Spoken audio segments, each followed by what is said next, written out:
Yo, what's up? My name is HOWL, and today I'll be talking about perceived loudness both dynamically and spectrally.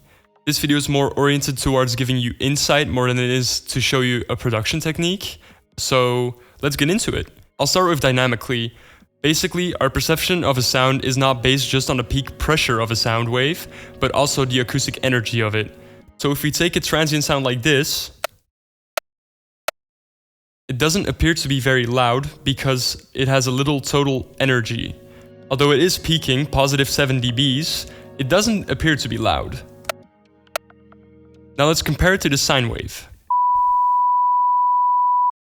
As you can see, the LUFS meter shot up because that's loudness units full scale, which measures perceived loudness. And as you can see, the true peak is minus 1.3. So in theory, the sine is less loud than the transient, but yet we perceive the sine wave as louder than the transient. The reason this happens is because our ears integrate sound over a small temporal window. It's estimated to be around 200 to 500 milliseconds. If a sound is shorter than that, it doesn't really register as loud. So our loudness perception increases with stimulus duration. For example, a 50 millisecond sound needs to be louder than a 500 millisecond sound to be perceived as equally loud. What we can learn from this is that short sounds are less impactful than long sounds because we perceive sound as louder over a certain time duration. So why is this important? Basically, you want to control your dynamics so transient elements can cut through the mix without overwhelming your listener. Something else that's interesting is that compression and limiting shape your perceived loudness as well, not just your peak levels. And now that you know that sustained sounds accumulate more energy, you know that it's more fatiguing for the listener. So the reason I'm explaining all this is so you can carefully shape your dynamics to keep your music powerful, but also keep it comfortable for the listener. So let's move on to spectrally. Basically, different parts of the cochlea respond to different frequency bands. So you have the low band, the mid band, and the high band, for example. And this tonotopic mapping is inherently non-uniform in sensitivity. So, high and low frequencies require more energy to register than the mid-range.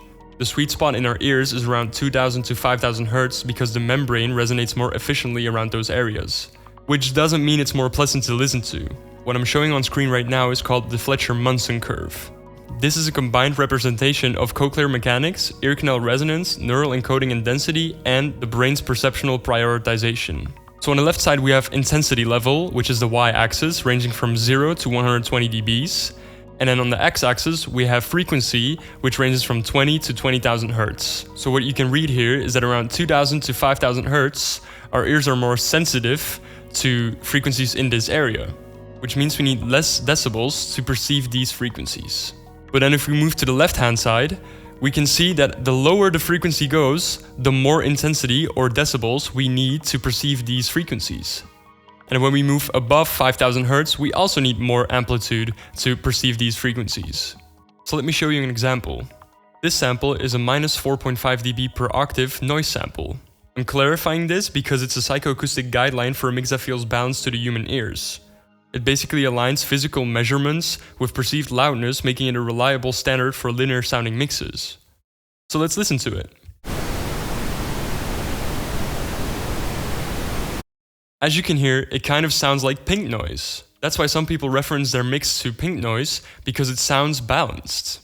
Now if we quickly look over to the LUFS meter, it's around minus 11.4. But what would happen if you filter only resonant spots that the ear is sensitive to?